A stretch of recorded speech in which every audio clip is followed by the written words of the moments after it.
खबरें तफसील से। कोरोना के नए वेरिएंट ओमिक्रॉन की दस्तक के बाद दुनिया के कई ममालिक अलर्ट हो गए हैं। इस दौरान ओमिक्रॉन की कॉल के पेश नजर हिंदुस्तान की जानिब से कई अहम इकदाम किए जा सकते हैं। इसी सूरत हाल के पेश नजर वज़ीर-ए-आज़म नरेंद्र मोदी ने मुल्क में कोरोना से मुतालिक मौजूदा सूरत हाल और वैक्सीनेशन के हवाले से आला हुक्काम के साथ मीटिंग की। ये मुलाकात तकरीबन 1.5 घंटे तक जारी रही। इस मीटिंग में सीनियर हुक्काम के साथ साथ पीएम मोदी ने मुल्क में वैक्सीनेशन और कोरोना की सूरत हाल का जायजा लिया।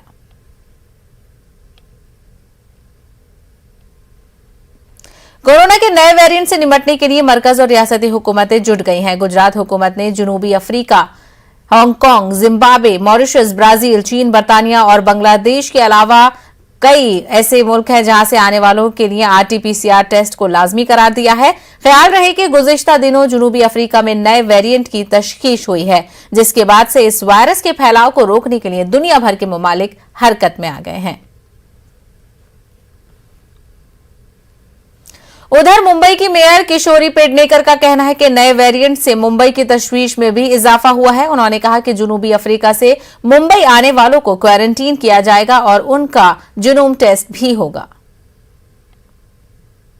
कोरोना का नया वेरिएंट आने के कारण बहुत ही मुंबई में चिंता बढ़ गई है, लेकिन दक्षिण अफ्रीका की तरफ से जो प्रवासी आ रहे उनको क्वारंटाइन किया जाएगा।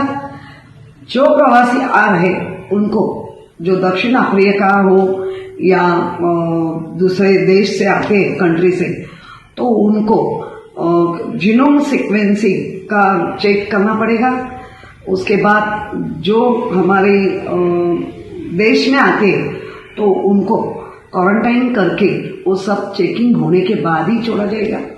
नाताल आ रहा है, क्रिसमस, शायद बहुत से लोग अलग अलग देश से अपने भारत देश में, अपने महाराष्ट्र में, अपने मुंबई में आ सकते हैं।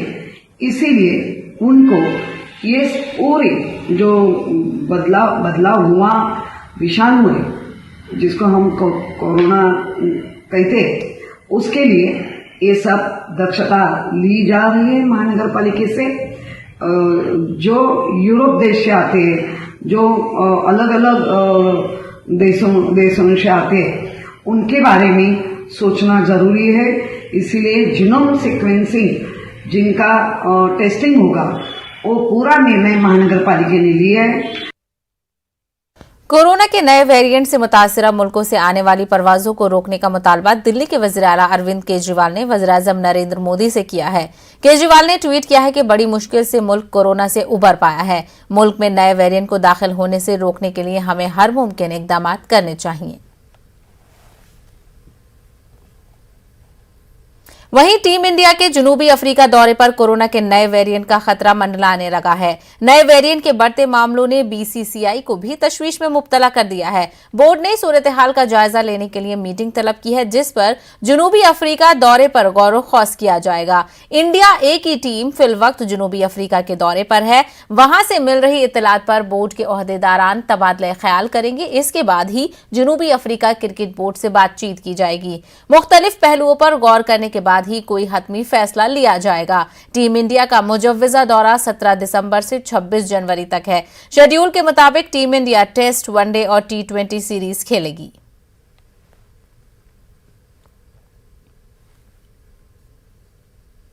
ओखला के साबिक एमएलए और कांग्रेस लीडर आसिफ मोहम्मद खान को एमसीडी मुलाजमीन के साथ बदसलूकी के मामले में उन्हें जेल भेज दिया गया है। सुबह 7 बजे आसिफ मोहम्मद खान की गिरफ्तारी हुई थी, फिर उन्हें साकेत कोर्ट में पेश किया गया, जिसके बाद उन्हें 14 दिनों की जेल हो गई है। वाज़ेह हो कि आसिफ मोहम्मद खान ने कल कांग्रेस के पोस्टर और होर्डिंग्स हटाने पर एमसीडी मुलाजमीन के साथ बदतमीजी की थी। आसिफ मोहम्मद खान ने न सिर्फ उनकी पिटाई की थी, बल्कि सरे राह उनको मुर्गा भी बनाया और जमकर गालियां भी दी थी।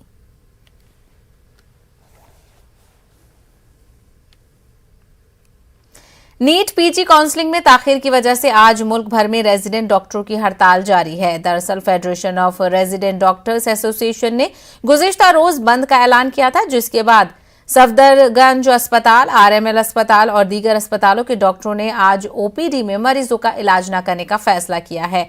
आपको बता दें कि दिल्ली के साथ साथ कई रियासतों ने इस हड़ताल को अपना ताउन देने का फैसला किया है। दिल्ली के साथ साथ कर्नाटक, महाराष्ट्र, राजस्थान, मध्य प्रदेश, गुजरात समेत कई दीगर रियासतों में डॉक्टरों ने आज ओपीडी में मरीजों का इलाज न करने की बात कही है। इसके साथ ही इसका असर एनसीआर में भी नजर आएगा। जनवरी जो दी गई है डेट सुप्रीम कोर्ट के द्वारा, वो डेट एक्चुअली गवर्नमेंट के द्वारा मांगी गई है। 4 हफ्ते का टाइम मांगा गया है। तो ये 4 हफ्ते क्यों चाहिए? इन्हें रिजर्वेशन पॉलिसी जो मॉडिफाई करना है वो अगले सेशन से करें, अभी ये सेशन चलने दें। जो आपका प्रोस्पेक्टस में आता है उस चीज़ को आप फॉलो करें, और जो भी आपको मॉडिफाई करना नेक्स्ट सेशन से करें। आज तो सिर्फ हमने ये रखा है कि हमारे जितने भी रेजिडेंट डॉक्टर्स हैं वो ओपीडी में नहीं जाएंगे, बट आज शाम में फिर से फोडा की मीटिंग है, ऑल ओवर इंडिया मीटिंग है शाम में 5 बजे। उसमें हम ये डिसाइड करेंगे कि मंडे से हम सारे इलेक्टिव जो भी रूटीन सर्विसेज है वो होल्ड करने की बात करेंगे। जो नॉर्मली फर्स्ट ईयर पीजी का जो बैच आना होता है वो मई में, जून में ज्वाइन कर लेता है, पर क्योंकि काउंसलिंग बार बार डिले होती आ रही है, हम काफ़ी टाइम से उस कोर्ट केस को फॉलो कर रहे थे। हम बड़ा पेशेंटली वेट कर रहे थे कि सुप्रीम कोर्ट और जो गवर्नमेंट है, पूरा जो सिस्टम है, अभी का डिफरेंस क्या है? हमारा प्लान ये है कि आज तो हमने एक सिंबॉलिक प्रोटेस्ट रखा है, क्योंकि हमने ओपीडी में जो रेजिडेंट्स हैं उनकी सर्विसेज को सस्पेंड किया है, और हम चाहते हैं कि जो सिस्टम है वो जल्दी से जल्दी नीट पीजी काउंसलिंग को एक्सपीडाइट कराए, उसको फास्ट ट्रैक कराए, ताकि जो जूनियर्स है, जो जूनियर रेजिडेंट्स का बैच है वो जल्दी ज्वाइन करे। अगर हमारी मांगे नहीं पूरी होती हैं, कुछ अच्छा रिस्पॉन्स हमें नहीं आता है, तो हम फर्दर इस प्रोटेस्ट को आगे लेकर जाएंगे, और जो रूटीन सर्विसेज हैं उनको भी हम सस्पेंड कर देंगे। कोर्ट हियरिंग्स तो बार बार डिले हो रही हैं। अभी दिवाली हॉलीडे आ गया, रेजिडेंट्स हमारे ऑलरेडी बहुत बर्डनड हैं, मेंटली फिजिकली कोई रिस्पाइट मिल नहीं रहा है। ड्यूटी आज बढ़ते जा रहे हैं कंटिन्यूसली। फर्स्ट ईयर जो है उनका स्ट्रेच होकर सेकेंड ईयर में कंटिन्यू हो गया है। तो मतलब body after all A doctor is also a human being, उसको आप कितना स्ट्रेस करोगे और दोगे।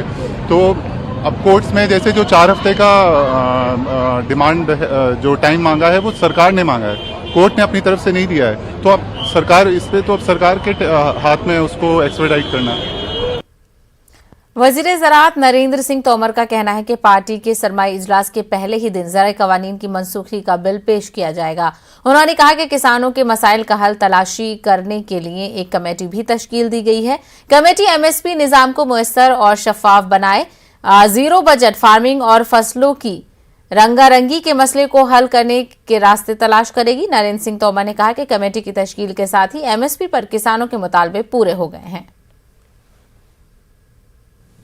प्रारंभ के दिन तीनों कृषि कानून संसद में रिपील करने के लिए प्रस्तुत किए जाएंगे। साथ ही प्रधानमंत्री जी ने जीरो बजट खेती, क्रॉप डाइवर्सिफिकेशन, एमएसपी को और प्रभावी, पारदर्शी बनाने जैसे विषयों पर विचार करने के लिए एक समिति बनाने की घोषणा की है। वज़ीर आला योगी आदित्यनाथ ने यूपी के गोंडा में इथेनॉल प्लांट का इफ्तिताह किया। इस इफ्तिताही प्रोग्राम के मौके पर सीएम योगी ने पिछली हुकूमतों को सख्त तनकीद का निशाना बनाया। उन्होंने कहा कि पहले रियासत में फसादात बरपा हुआ करते थे, लेकिन अब अमन व अमान का माहौल है। वहीं पिछली हुकूमतों में किसान बेहाल थे, अब किसानों को कई सहूलतें फराहम हुई हैं। 17 के पहले उत्तर प्रदेश के अंदर गन्ना किसानों की स्थिति या सामान्य किसानों की स्थिति किस रूप में थी? किसान आत्महत्या कर रहा था। प्रदेश में एक और किसान अपनी मेहनत से अन्न उत्पादन करता था, लेकिन उसकी क्रय की कोई व्यवस्था नहीं थी। जनता भूख से मरती थी। किसान उपज का सही दाम न मिलने के कारण आत्महत्या करने के लिए मजबूर होता था। प्रदेश में गुंडागर्दी थी, दंगे होते थे, अराजकता व्याप्त थी।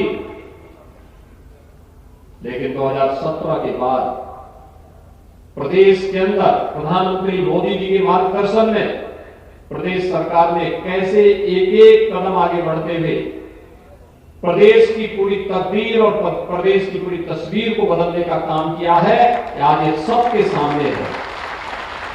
आज चीनी मिलों के गन्ना मूल्य का समय पे भुगतान की कार्रवाई हो या फिर गेहूं, धान, दलहन, तिलहन इनके क्रय केंद्र स्थापित करते हुए अकेले गेहूं का ही गोंडा जनपद में 92,000 क्विंटल से अधिक का क्रय अकेले आपके गोंडा जनपद में हुआ है, जिसमें एमएसपी न्यूनतम समर्थन मूल्य किसान के खाते में सीधे गया। ये काम 2017 के पहले नहीं हो पाता था। आसारी कदीमा के माहिर सुहेल हाशमी ने आर्कियोलॉजिकल सर्वे ऑफ इंडिया पर तनकीद करते हुए सीमेंट के इस्तेमाल से जामा मस्जिद की मरम्मत पर सवाल उठाए हैं। उन्होंने न्यूज 18 उर्दू से खास बातचीत करते हुए कहा कि इसके लिए बजट मुख्तस किया जाना चाहिए। सुहेल हाशमी ने कहा कि अगर सीमेंट के साथ चूना इस्तेमाल किया जाए तो मुख्तलिफ मनफी असरात देखने को मिल सकते हैं, पूरी इमारत को खतरा हो सकता है। मरम्मत का काम चल रहा है और सीमेंट से हो रहा है। इस पूरे मामले पर हमारे साथ बात करने के लिए हैं सुहेल हाशमी साहब। हाशमी साहब, आपका हेरिटेज में दिलचस्पी रही है, तमाम चीज़ों का आपको तजर्बा भी है, चीज़ें देखते रहे हैं, करीब से देखा है। जिस तरीके से ये काम चल रहा है, सीमेंट से हो रहा है, क्या कहेंगे? देखिए, मेरा ख्याल ये है कि ये इसको जिस तरीके से काम हो रहा है, ये उसको सीधा उसके ऊपर रिएक्शन देने के बजाय इस मसले को समझना ज़रूरी है। हमारे यहाँ जो एक लॉ है प्रोटेक्शन ऑफ मॉन्यूमेंट्स का, उसमें एक लूप होल रखा गया है कि अगर कोई स्ट्रक्चर जो तारीख़ी या आर्कियोलॉजिकल या हिस्टोरिकल इम्पोर्टेंस का है, लेकिन वो इबादत के लिए या पूजा के लिए इस्तेमाल हो रहा है, तो उसे ASI प्रोटेक्ट नहीं करेगी। तो इसलिए जामा मस्जिद, पुरी का जगन्नाथ टेम्पल, गोवा के बड़े पुराने चर्चेस और हिंदुस्तान भर में बहुत सारे प्लेसेस ऑफ वर्शिप, वो प्रोटेक्टेड मॉन्यूमेंट्स नहीं हैं और इसलिए ASI उनकी मरम्मत करने के लिए उसकी जिम्मेदारी नहीं है। अभी इस मामले में भी ASI का यही कहना है कि प्रोटेक्टेड नहीं है। लेकिन मैं आपसे अर्ज़ कर दूं कि पहले ये होता था कि इसके बावजूद कि ASI की जिम्मेदारी नहीं थी, क्योंकि ये मॉन्यूमेंट्स प्रोटेक्टेड नहीं थे, लेकिन जब भी ज़रूरत होती थी ASI ने पहले इसको मरम्मत की है। ये अभी हो रहा है कि ASI जवाब ही नहीं दे रही है। तो एक तो मेरे ख्याल में ये करना ज़रूरी है कि वो सारी बिल्डिंगें इस मुल्क में जो आर्कियोलॉजिकल, आर्किटेक्चरल या हिस्टोरिकल इम्पोर्टेंस की हैं, वो सब की सब ASI प्रोटेक्ट करे। ASI के फ़ंड को, जो उसको एनुअल बजट मिलता है, वो 20-25 गुना बढ़ाया जाए। हमारे पास फ्लाईओवर्स बनाने के पैसे हैं, तो हेरिटेज को प्रोटेक्ट करने के लिए भी पैसे चाहिए, और ये सिर्फ यहाँ का मामला नहीं है। अगर सीमेंट से उसकी मरम्मत हो जाती है तो किस तरीके का नुकसान और खदशा होगा? देखिए, सीमेंट से मरम्मत करने का मतलब ये है, ये शेरशाह गेट है, शेरशाह गेट की मरम्मत ASI ने बहुत साल पहले, उसके ऊपर जो गेट के ऊपर एक गैप था, वहाँ पे उन्होंने सीमेंट भर दी थी। उसकी वजह से पूरा का पूरा शेरशाह गेट कोलैप्स करने वाला था। मसला ये है कि ये सारी बिल्डिंगें ये चूने और ईंट के गारे से इनकी मरम्मत हुई है। जब ये बनी थी, जब ये ईंट और चूने के गारे से बनी थी, अगर उसमें कोई जगह कोई आप मरम्मत करते हैं और वहाँ सीमेंट भर देते हैं, तो प्रॉब्लम ये सामने आता है कि चूने का प्लास्टर और सीमेंट का प्लास्टर अलग तरीके से रिएक्ट करते हैं, और बरसात में जब बारिश होती है तो चूना पूरी तरह भीग जाता है, और जब बारिश बंद हो जाती है पूरी तरह सूख जाता है। सीमेंट पूरी तरह नहीं सूखती। जब जाड़ा आता है तो ये दोनों अलग तरीके से रिएक्ट करते हैं और गैप्स बढ़ते जाते हैं। सीमेंट वाला एक्सपेंड करेगा, चूने वाला नहीं करता। जो क्रैक में जो गैप्स होते हैं बढ़ते जाते हैं। इसलिए शेरशाह सूरी का जो गेट था वो it was on the verge of collapse. और अब पिछले तो क्या इसके साथ भी ऐसा हो सकता है, क्योंकि ये सब हो रहा है? बिल्कुल हो सकता है। ASI को फ़ौरन, क्योंकि ये तारीख़ी इम्पोर्टेंस की बिल्डिंग है, वो उसे प्रोटेक्ट नहीं भी करते, तब भी उनको चाहिए कि जाके उस सीमेंट को रिमूव करें और वहाँ पे प्रॉपर गच का, सुर्खी का प्लास्टर करें। जो उसकी कॉस्ट है वो उनसे, जामा मस्जिद के उनसे एडमिनिस्ट्रेटर से ले लें। जी। तो साफ बात यह है कि अगर जिस तरीके से मरम्मत का काम चल रहा है, अगर वो चलता रहा तो उससे मस्जिद प्रोटेक्ट नहीं होगी, बल्कि बड़ा नुकसान होने का खतरा है। इसलिए ASI को फौरी तौर पर आगे आना चाहिए। कैमरामैन फिरोज वानी के साथ खुर्रम शहजाद, न्यूज़ 18 दिल्ली। उत्तर प्रदेश हुकूमत ने इसराइल के साथ एक मुआहदा किया है, जिसके तहत भारत इसराइल के बनाए गए मॉडल को बुंदेलखंड जैसे खुश्क साली के शिकार इलाकों में लागू करेगा। ये दोनों ममालिक की मुश्तरका कोशिश है, जिससे इसे खिते में पानी का मसला हल हो जाएगा। मिशन पानी आपके लिए जमीनी रिपोर्ट लाया है, जहां इसका इफ्तिताह किया गया है।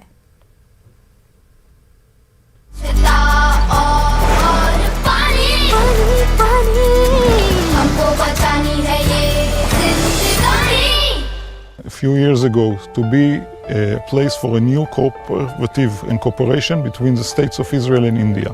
In Bundeland region, the water are scarce.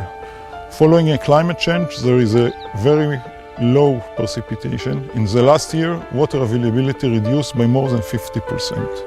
Today we start the first step of the project by visiting in Ganga Valley and meeting with the stakeholders from the local community, the farmers, and the local technical people in the administrative level in the region that deal with water and agriculture and irrigation in the area. We are understanding that the solution cannot be copy-paste from Israel, but some of the model can modified and can be tailor-made to the condition here in the Ganga Valley. We think there is a way forward using efficient drip irrigation system, efficient crop and rotation, allowing the farmer to have a larger income throughout the years, and using advanced water management solution. Israel चूँकि बहुत ही advance है इस संबंध में, water treatment के लिए, अपने पानी के लिए विश्व में जाना जाता है, तो यूपी गवर्नमेंट ने 20 अगस्त 2019 को हम लोगों ने इनके साथ एक MOU साइन किया है कि ये अपनी टेक्नोलॉजी लेके आएंगे और हमारे इस एरिया को बताएंगे कि हम क्या ऐसी टेक्निक यूज़ करें जो कि हमारे लिए पानी पूरे साल तक उपलब्ध हो। अगर हमारे पास पूरे साल तक पानी उपलब्ध होगा तो हम एक और चक्र का पानी खेती यूज़ कर पाएंगे।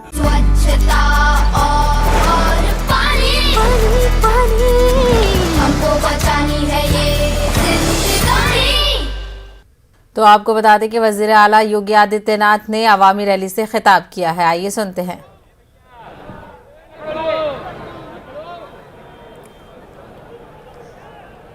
तो आपको बता दें कि वज़ीर आला योगी आदित्यनाथ आज उत्तर प्रदेश में 3 अजला के दौरे पर हैं और उनके साथ राजनाथ सिंह भी मौजूद हैं। आप तस्वीरों में देख सकते हैं। वज़ीर आला ने कुछ देर पहले ही अवामी रैली से खिताब किया है और इस वक्त आप तस्वीरें देख सकते हैं कि उनका बड़े शानदार तरीके से इस्तकबाल किया। साथ ही राजनाथ सिंह भी उत्तर प्रदेश के दौरे पर हैं और उत्तर प्रदेश में असेंबली इंतखाबात की सरगर्मियों के हवाले से ये रैलियां शुरू हो गई हैं। आज के हमारे मुख्यमंत्री एक ऐसे शक्तिशाली नेता जिन्होंने देश।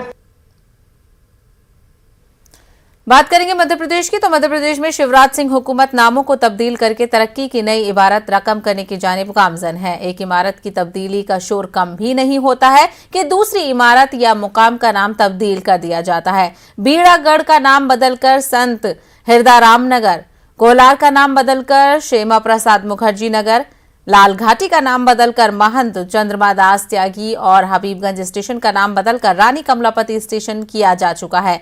हबीबगंज थाना और ईदगाह हिल्स का नाम बदलने का शोर अभी जारी ही था कि वज़ीर आला शिवराज सिंह ने भोपाल के तारीखी मिंटो हॉल का नाम बदलकर कुशाभाऊ ठाकरे किए जाने का ऐलान कर दिया है। वाज़ेह रहे कि भोपाल के मिंटो हॉल की तामीर भोपाल रियासत की आखिरी खातून फरमानूरा नवाब सुल्तान जहां बेगम के अहद में उस वक्त किया गया था जब लॉर्ड मिंटो जनवरी 1910 में भोपाल में आए थे। लॉर्ड मिंटो ने इस इमारत में क़याम किया था। गुस्ताखाना और इश्तियाल अंगेज बयानात के लिए मशहूर वसीम रिजवी को शिया बिरादरी ने खारिज कर दिया है। शिया तबके के इस मौक़िफ़ का मैं खैर मकदम करता हूँ। बंगलुरु के दौरे पर आए मारूफ आलिम दीन मौलाना सैयद जलालुद्दीन उमरी ने ये बात कही। जमात इस्लामी हिंद के साबिक अमीर मौलाना जलालुद्दीन उमरी ने कहा कि मुसलमानों को भड़काने, मुश्तैल करने की कोशिश बार बार की जाती है। ऐसी कोशिशों का जवाब हिकमत से देने की ज़रूरत है। आज़ादी है तो इस तरह के लोग मौजूद होंगे और आज़ादी से उसके ख़िलाफ़ आवाज़ उठाने का आपको हक भी हासिल है। लेकिन खुशी की बात यह है कि वसीम रज़वी को खुद शिया फ़िरक़े ने कहा कि हमारा इससे कोई ताल्लुक़ नहीं है। उसके ज़िम्मेदारों की तरफ से बयान आया, वसीम रज़वी का शिया फ़िरक़े से कोई ताल्लुक़ नहीं है, हम उसे अलग कर उससे बेजारी का ऐलान करते हैं। ये बहुत बड़ी बात थी। इस सिलसिले में बातचीत भी हुई है? हाँ, बातचीत तो हुई है शिया फ़िरक़े के लोगों से। अभी हाल में भी बात थी। उन्होंने कहा कि हमने तो ऐलान कर दिया कि हमारा उससे कोई ताल्लुक़ नहीं है, वो बेदीन है और खामखा शिया फ़िरक़े में पैदा हुआ, इसलिए अपने आप को शिया कहता है। तो ये उनकी तरफ से बड़ी अच्छी बात है। तो खबरों में फिलहाल इतना ही, दीजिए इजाज़त, आदाब।